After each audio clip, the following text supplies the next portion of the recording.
कह रहे कि जीव विज्ञान का जनक किसे कहा जाता है? तो जीव विज्ञान का जनक किसे कहा जाता है साथियों? अरस्तु को कहा जाता है, जिनका आंसर ऑप्शन नंबर बी था, तो बिल्कुल सही था। कहने कि साइटोलॉजी को क्या कहते हैं? जीवाणु के अध्ययन को साइटोलॉजी कहते हैं, नहीं। फसलों के अध्ययन को नहीं साथियों, कोशिका के अध्ययन को कहा जाता है साइटोलॉजी। उसके बाद देखिए लाल रक्त कणिकाओं का निर्माण हमारे शरीर में कहां पर होता है? कई बार सवाल पूछा गया, इस बार पूछा गया है। तो अस्थि मज्जा आप लोग याद रखेंगे, लाल रक्त कणिकाओं का निर्माण हमारे शरीर में अस्थि मज्जा में होता है। उसके बाद देखिए राइबोसोम निम्नलिखित में से इसका क्या कार्य होता है राइबोसोम का? तो प्रकाश संश्लेषण करता है, प्रकाश प्रोटीन संश्लेषण करता है या वसा संश्लेषण करता है? मैं कहूंगा प्रोटीन संश्लेषण करता है। राइट आंसर आपका ऑप्शन नंबर ए होगा। अगला सवाल देखिए, आहार नली में अंगों द्वारा स्रावित कौन सा रस वसा में पाचन में महत्वपूर्ण भूमिका निभाता है? तो किसकी बात चल रही है साथियों? पित्तरस, अग्न्याशय रस की बात चल रही है। मैं कहूंगा बिल्कुल सवाल आपकी परीक्षा में ये आएगा, इसलिए आप इस सवाल को बहुत अच्छे तरीके से तैयार करेंगे। शरीर की सबसे बड़ी ग्रंथि मैं आपको कई बार बता चुका हूं, एग्जाम में भी कई बार आ चुका है। यकृत जो है ना, ये हमारे शरीर की सबसे बड़ी ग्रंथि है। मनुष्य में ऐच्छिक गतिविधियों का नियंत्रण किसके द्वारा होता है? तो किसके द्वारा होता है साथियों? सेरिब्रम के द्वारा होता है। बिल्कुल सही जवाब आपका ऑप्शन नंबर सी है। अगला देखिए, शरीर का तापक्रम नियंत्रित होता है कहां साथियों? हाइपोथैलेमस। आप लोग ध्यान रखेंगे, हाइपोथैलेमस में ही शरीर का तापक्रम नियंत्रित होता है। आंसर आपका बी होगा। कौन सा एंजाइम लार में पाया जाता है? इन चारों में से कौन सा एंजाइम? मैं कहूंगा जो टाइलिन एंजाइम होता है, ये साथियों लार में पाया जाता है। ये बात आप लोग यहां पर याद रखेंगे, ठीक है ना। चलिए, वह प्रक्रिया जिसके द्वारा मनुष्य श्वास ग्रहण करता है तथा छोड़ता है, उस प्रक्रिया को क्या कहा जाता है? बहुत शानदार सवाल है। उसको क्या कहा जाता है साथियों? श्वासोच्छ्वास कहा जाता है। ये आप लोग ध्यान रखेंगे, थोड़ी इसमें से मिस्टेक है, अगर कोई दिक्कत नहीं, ऐसा ऑप्शन आएगा तो आप लोग लगा देंगे, है ना। उसके बाद देखिए क्या कहते हैं? श्वासोच्छ्वास कहते हैं, आपको ध्यान रखना है। मनुष्य के मस्तिष्क की सबसे बाहरी झिल्ली को क्या कहा जाता है? तो इसको साथियों यूरोमीटर कहा जाता है। यूरोमीटर आपके सवाल का बिल्कुल करेक्ट आंसर है। किस तत्व के कारण थायराइड ग्रंथि में असामान्य वृद्धि होती है?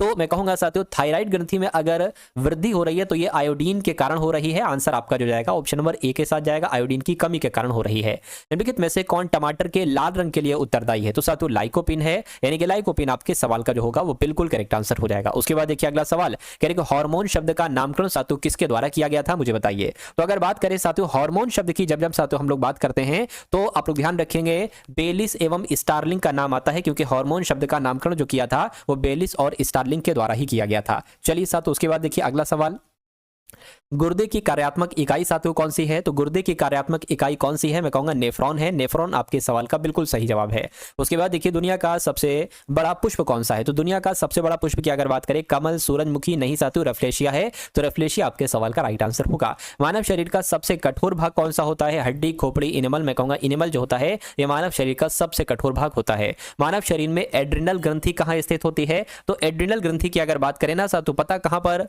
होती है? ये आपसे कुल मिला के पूछा जा रहा है, मुझे बताइए। तो ये साथियों कहां पर होती है? फटाफट आप लोग मुझे बता दीजिए। तो वृक्क के ऊपरी भाग में होती है ना, वृक्क के ऊपरी भाग में होती है।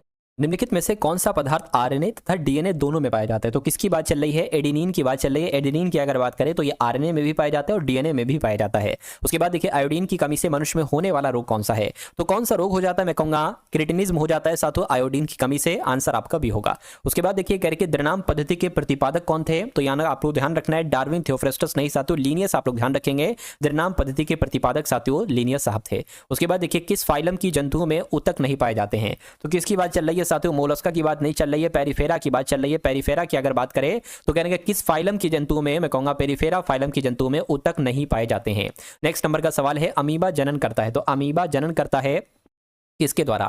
तृतीयक संलयन के द्वारा, दुर्विखंडन द्वारा। मैं कहूंगा दुर्विखंडन द्वारा अमीबा जनन करता है। आंसर आपका बी होगा। और कहने के साइनोकोबालामिन निम्न में से किसका रासायनिक नाम है? तो ये साथियों विटामिन किसका? विटामिन B12 होना चाहिए, या 8 नहीं है साथियों, बी होना चाहिए। विटामिन B12 का रासायनिक नाम है। आंसर आपका डी होगा। आलू क्या है? जड़ है, तना है, पत्ती है या साथियों फूल है? तो ये एक तना है। आलू क्या है साथियों? तना है। आंसर आपका बी होगा। ऑक्सिन हार्मोन की खोज किसने की थी? मुझे बताइए। तो ऑक्सिन हार्मोन की खोज साथियों डार्विन के द्वारा ही की गई थी। अगला देखिए इनमें से कौन सा पादप हार्मोन है? तो अगर बात करते हैं पादप हार्मोन की, तो साइटोकाइनिन की अगर बात करें तो ये साथियों पादप हार्मोन है। उसके बाद देखिए गैसीय स्थिति में पाया जाने वाला हार्मोन कौन सा है? तो गैसीय स्थिति में जो पाया जाता है हार्मोन वो एथिलीन है। क्या है साथियों? वो एथिलीन। अगला सवाल, इनमें से पुंकेसर का भाग नहीं, देखिए तंतु पुंकेसर का भाग है, परागकोश है, कनेक्टिव है, लेकिन अंडाशय नहीं, अब नहीं है, तो ये आपका जवाब है।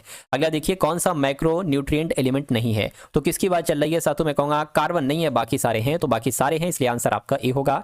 एक हाइड्रोफाइट होता है, तो एक जलीय पादप, एक पादप रोग, एक जड़विहीन पादप या समुद्री तंतु, तो मैं कहूँगा एक जलीय पादप होता है साथू हाइड्रोफाइट। उसके बाद देखिए वर्तमान आनुवंशिक विज्ञान के जनक साथू किसे कहा जाता है? तो ग्रेगर जॉन मेंडल की अगर बात करें, इनको ही साथियों वर्तमान आनुवंशिक विज्ञान का जनक कहा जाता है।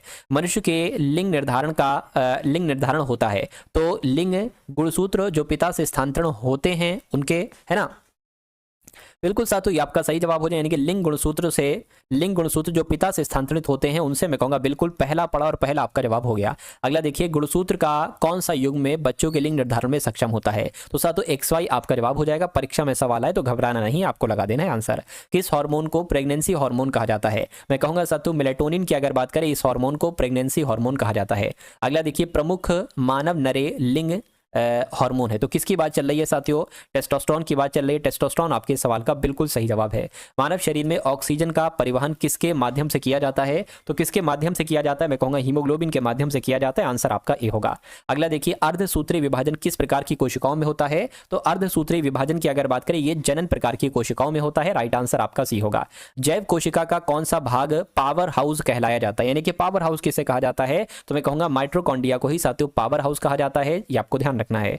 उसके बाद देखिए कोशिका की खोज किसके द्वारा की गई थी? तो कोशिका की खोज किसके द्वारा की गई थी? रॉबर्ट के द्वारा की गई थी। बिल्कुल साथों आंसर आपका है ना, रॉबर्ट हुक याद रखेंगे आप लोग।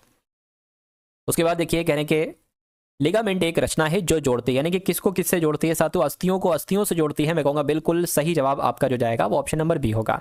उसके बाद देखिए कह रहे हैं कि ऊतक का अध्ययन किया जाता है, यानी कि ऊतक का अध्ययन जो किया जाता है हिस्टोलॉजी के अंतर्गत किया जाता है, यानी कि ऊतक के अध्ययन को हिस्टोलॉजी कहते हैं। मनुष्य की खोपड़ी में कुल कितनी अस्थियां होती हैं, ये आपसे पूछा जा रहा है। तो कितनी अस्थियां होती हैं? 28 अस्थियां होती हैं। आंसर आपका ए होगा। अगला सवाल देखिए मनुष्य का औसत यानी कि रक्तचाप कितना होता है? औसत रक्तचाप कितना होता है, ये आपको यहाँ पर साथियों बताना है। चलिए तो मैं कह सकता हूँ 120/80 होता है। बिल्कुल सही जवाब आपका ऑप्शन नंबर ए होगा। इस क्वेश्चन को देखिए और सवाल का जवाब बताइए। देखिए सबसे पहले 2 है ना, उसके बाद अगर बात करते हैं साथियों 3 है, उसके बाद 4 है, उसके बाद 8 है, उसके बाद 16 है, उसके बाद यहां पर अगर बात करें 25 है, और फिर साथियों 52 है। उसके बाद यानी कि अगला नंबर आपको साथियों बताना है, ठीक है ना। तो इसमें साथियों थोड़ा सा दिमाग लड़ाइए कैसे क्या होगा। देखिए मुझे ऐसा लग रहा है कि यहाँ पर अगर बात करें ना साथियों हम लोग, ये 2 है, 3 है, 4 है, ये 16। देखिए एक चीज यहाँ पर आपको नजर आ रही होगी, जैसे कि अगर बात करते हैं साथियों यहाँ पर कितना बड़ा है? 1 बड़ा है, ठीक है। यहाँ पर भी 1 बड़ा है, और यहाँ पर साथियों 4 बड़ा है, यहाँ पर 8 बड़ा है, यहाँ पर कितना 9 बड़ा है, और यहाँ पर कितना बढ़ गया है? 27 बढ़ गया है। तो आपको एक चीज नजर नहीं आ रही? देखिए ये 3 का क्या है साथियों? 3 का क्यूब है ना, ये 3 का स्क्वायर है। ये 2 का क्यूब है, ये 2 का स्क्वायर है। अगर इसको हम मान लें ये 1 का स्क्वायर है, ये 1 का क्यूब है, तो कोई दिक्कत नहीं। तो मैं कहूंगा 1 1 2 2 3 3, तो अब साथियों 4 यहां पर आ जाएगा और 4 का स्क्वायर आएगा। 4 चौक कितना होता है साथियों, है ना? 4 चौक की अगर बात करें, या एक काम करिए, देखिए पहले क्या आया? स्क्वायर, ठीक, ये ठीक ठीक ठीक ठीक ठीक। तो यहां पर अगर बात करें 4 चौक 16 आना चाहिए, तो 16 आना चाहिए, तो 16 हमें 52 में मिलाना है। 6 2 आपका 8 हो जाएगा, और 6 आ जाएगा, यानी कि 68 यहां पर आना चाहिए। 68 कौन से ऑप्शन में है? ऑप्शन नंबर सी वाले में है, ठीक है ना। चलिए तो उसके बाद अगर बात करते हैं साथियों नेक्स्ट नंबर के सवाल की, 1 सेकेंड, चलिए आपकी स्क्रीन पर आ चुका है नेक्स्ट नंबर का सवाल। इस सवाल को देखिए और साथों आप लोग मुझे बताइए कि आपके सवाल का जवाब आखिर क्या हो सकता है। आपसे कहेंगे 4 संख्याएं दी गई हैं, जिनमें से 3 संख्याएं किसी तरह से समान है, एक संख्या साथों अलग है, वो अलग संख्या कौन सी है? तो 91 है, 84 है, 55 है, 42 है। देखिए मुझे इसको देखकर साथों ऐसा लग रहा है कि मुझे यहाँ पर 3 नंबर ऐसे दिख रहे हैं जो कि 7 से विभाजित हैं। क्या 7 से विभाजित हैं? लेकिन एक जो 55 है ये 7 से विभाजित नहीं है, तो सबसे अलग क्या होगा? ऑप्शन नंबर सी वाला होगा। उसके बाद देखिए अगला सवाल है, कह रहे कि HEAD को साथों क्या लिखा गया है? 52019116। तो ट्रिक को साथों क्या लिखा जाएगा? फटाफट आप लोग साथों देखकर यहाँ पर मुझे बता दीजिए क्या आपका इस सवाल का जवाब हो सकता है। चलिए देखिए साथों यहाँ पर अगर बात करें ना, तो कुछ ये संख्या सही नहीं है साथियों, है ना। ये संख्या जो है ना सही नहीं है, ये टाइपिंग मिस्टेक यहाँ पर है साथियों। यहाँ पर आपका जो आना चाहिए वो 4158 आना चाहिए, यानी कि अगर हेड को 4158 लिखा गया है तो ट्रिक को साथियों क्या लिखा जाएगा, इतनी सी बात बताइए। देखिए आपको एक चीज नजर आ रही होगी, डी 4 नंबर पर आता है, ए 1 नंबर पर आता है, ई 5 नंबर पर आता है, एच 8 नंबर पर आता है। तो यहाँ पर भी सेम वैसा ही करेंगे साथियों, के 11 पर आता है तो 11 आ जाएगा, सी 3 पर आता है, आई 9 पर आता है, आर 18 पर आता है और टी आपका 20 पर आता है। कहां पर आता है साथियों, 20 पर आता है।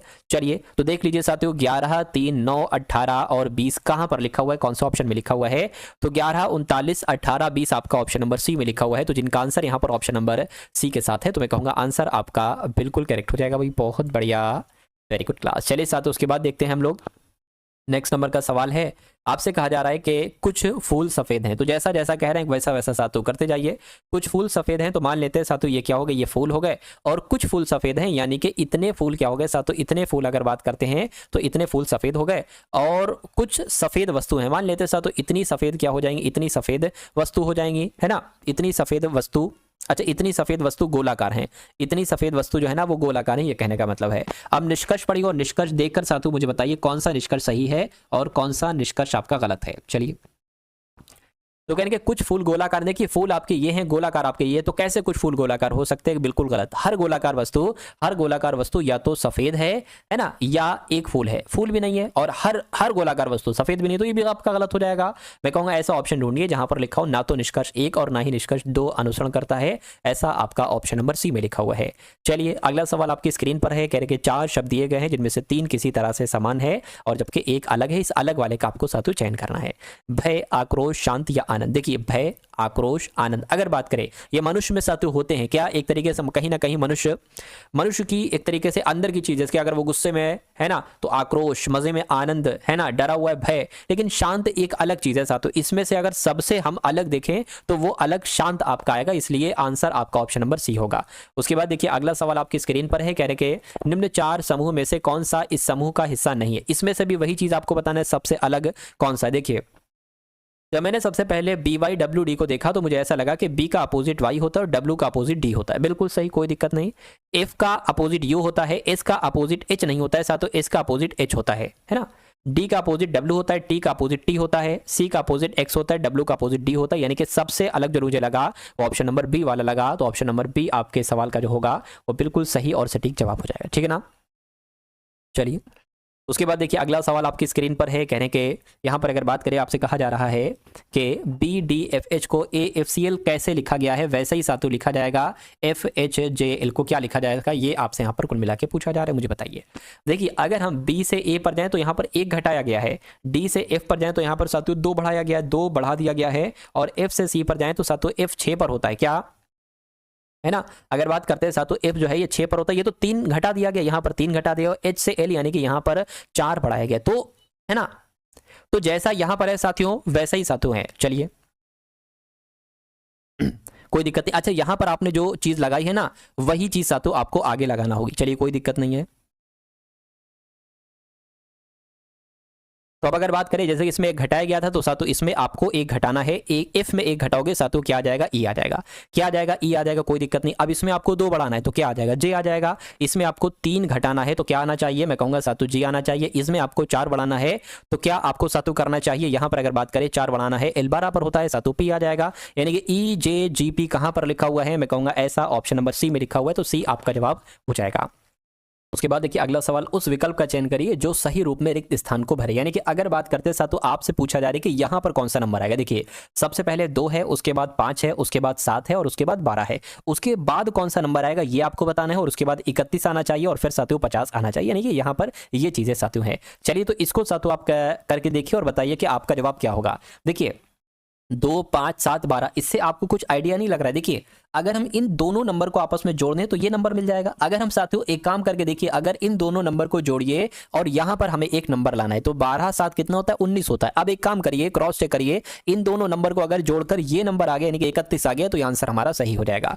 9 और 2 11, 11 का 1 हासिल लगा 1, 3 बिल्कुल साथियों, यानी कि 19 ही यहां पर आएगा। और 19 कहां पर है, 19 आपका ऑप्शन नंबर ए वाले में है।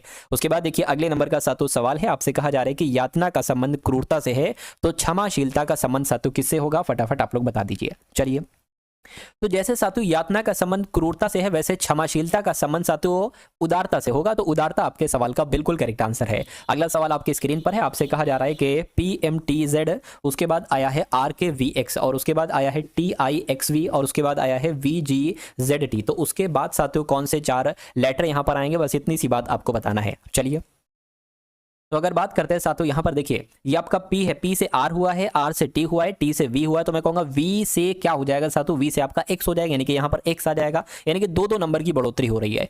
M से आपका K हुआ है, अब यहां पर माइनस हुआ है 2, फिर I हुआ है 2 माइनस हुआ है, 2 माइनस हुआ है, तो मैं कहूंगा यहां पर साथियों क्या आ जाएगा, E आ जाएगा।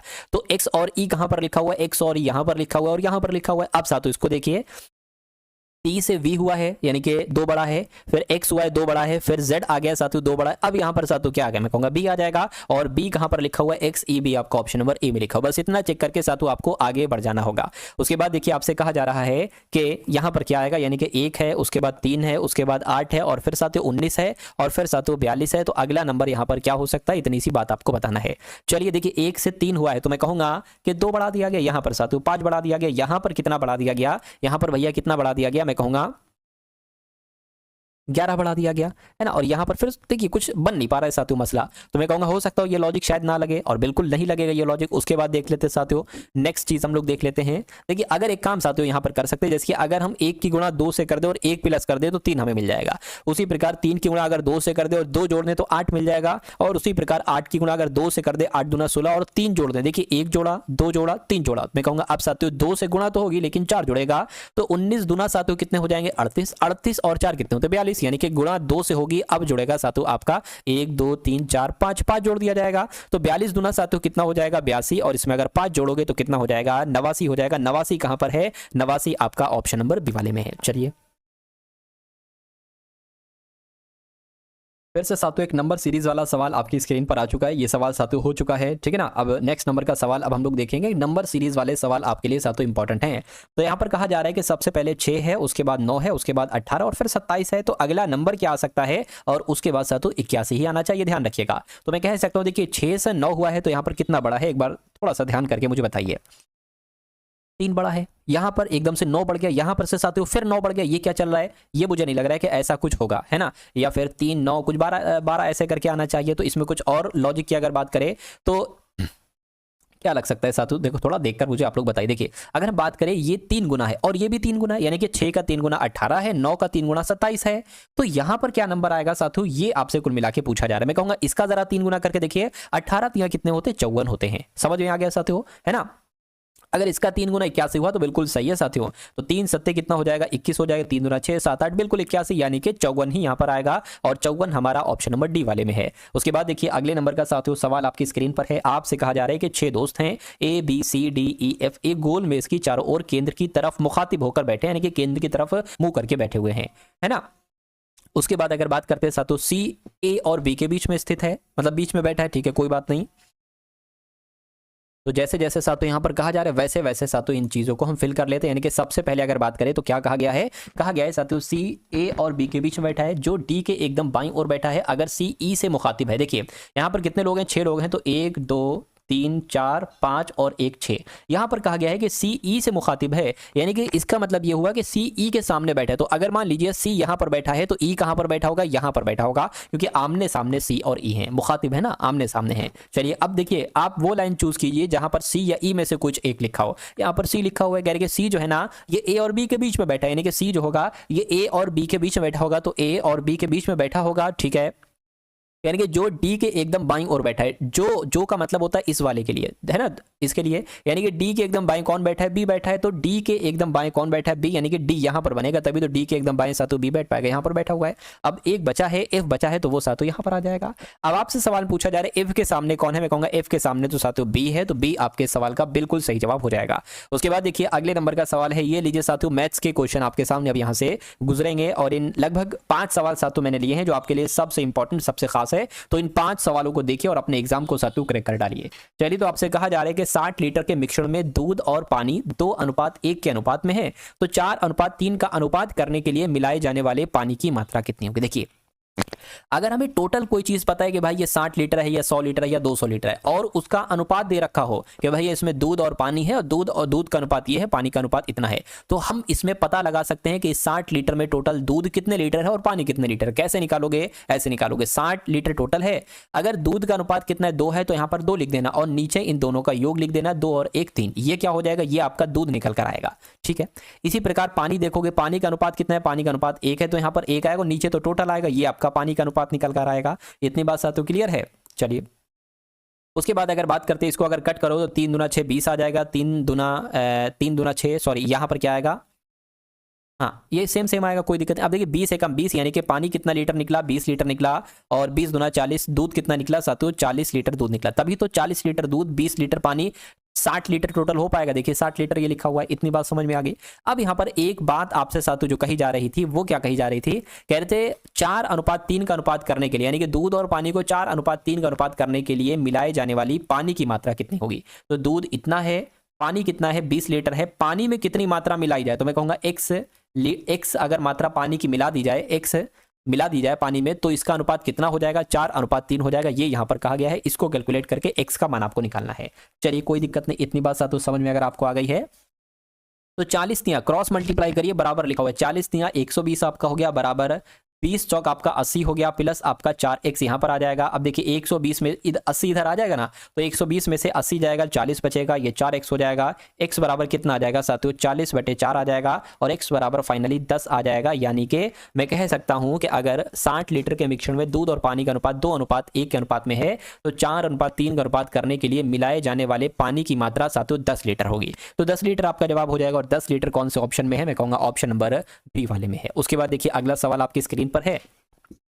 आपसे कहा जा रहा है कि 84,000 में खरीदे गए एक स्कूटर का मूल्य 10 प्रतिवर्ष की दर से कम होता है, यानी कि हर साल 10% की दर से कम हो रहा है। 84,000 मूल्य है, तो 2 वर्ष बाद इसका मूल्य कितना हो जाएगा? देखिए 84,000 की अगर बात करें, 84,000 अभी है, यानी कि पहले वर्ष कम होगा, 10% कम होगा तो 90 में बिकेगा, और दूसरी बार फिर ये 90 में बिकेगा, क्योंकि 2 वर्ष की बात चल रही है ना, तो फिर ये 90 में बिकेगा। तो इसको कैलकुलेट करके आपका आंसर निकल आएगा। तो इन 2 जीरो से आपका ये 2 जीरो कैंसिल हो जाएंगे, इन 2 जीरो से आपका ये 2 जीरो कैंसिल हो जाएंगे। अब आपके सामने आ जाएगा 9 नीम 81, तो इसकी आप गुणा करा लीजिए, आपका आंसर आ जाएगा। तो 84 की गुणा 781 से करा लीजिए, ये आपका 84 आ जाएगा। 8 चक्कू 7 32 हो जाएगा, 8 2 64 हो जाएगा, 64 65 66 67, यानी कि 67 आपका यहाँ पर आ जाएगा। 4 आ गया, 0 आ गया, 8 आ गया, 6 आ गया, यानी कि 6804 आ गया। अच्छा इसमें एक 0 था, वो इसमें आ जाएगा, यानी कि 68,040 आपके सवाल का जो होगा वो बिल्कुल सही और सटीक जवाब हो जाएगा। चलिए उसके बाद देखिए साथियों अगले नंबर का सवाल आपकी स्क्रीन पर है। 2 सवाल और बाकी हैं, है ना, मतलब इसको मिलाकर 3 सवाल और बाकी हैं। कहने के यदि एक वर्ग की सभी भुजाओं में 20% की वृद्धि की जाती है तो क्षेत्रफल में कितने प्रतिशत की वृद्धि की जाएगी? कोई दिक्कत नहीं साथियों, है ना, कोई दिक्कत नहीं है, कोई दिक्कत नहीं साथियों। इसमें सिर्फ क्या लगेगा, इसमें एक सूत्र आपका लगेगा, और वो सूत्र अगर आप लगा देते हैं अच्छे तरीके से तो इस सवाल का जवाब आपको साथियों बहुत आराम से यहाँ पर मिल जाएगा। देखिए वो सूत्र कौन सा है, वो सूत्र मैं आपको बता देता हूँ, है ना। वो सूत्र की अगर बात करें तो साथियों वो सूत्र क्या है, देखिए x + y plus x into Y upon क्या हो जाएगा साथियों 100 हो जाएगा। अच्छा यहाँ पर 20% की वृद्धि की गई है, तो यहाँ पर x भी हम इसको यही मानेंगे 20 को, और y भी साथियों 20 को मानेंगे। तो क्या आ जाएगा साथियों 20 + 20 प्लस 20 इंटू 20 आपका आ जाएगा, और अपॉन क्या आ जाएगा 100 आ जाएगा। इन 2 जीरो से ये 2 जीरो कैंसिल हो जाएंगे, 20 आपका 40 हो जाएगा, प्लस 2 दूना 4 यानी कि 44% आपके सवाल का जो होगा वो बिल्कुल सही जवाब हो जाएगा, और ऐसा ऑप्शन नंबर ए में लिखा हुआ है। उसके बाद देखिए अगले नंबर का साथियों सवाल आपकी स्क्रीन पर आ चुका है। 2 सवाल बाकी, एक ये और एक इसके बाद वाला। आपसे यहाँ पर कहा जा रहा है कि 12 पदों में से पहले 6 पदों का औसत 36 है और अंतिम 6 पदों का औसत 42 है। यदि पहले 11 पदों का औसत 38 है तो 12वां पद क्या होगा? क्या आप इसका सवाल का जवाब बता सकते हो? बता सकते हो तो बहुत अच्छी बात है। देखिए 12 पद हैं, 12 पदों में से पहले 6 पद, अच्छा 12 पदों में से साथियों पहले 6 पदों का जो औसत बताया गया है वो 36 बताया गया है, और फिर उसके बाद जो 6 पद हैं, टोटल 12 पद कह रहे हैं, पहले 6 पद का औसत 36 और दूसरे 6 पदों का औसत कितना हो जाएगा साथियों 42 हो जाएगा।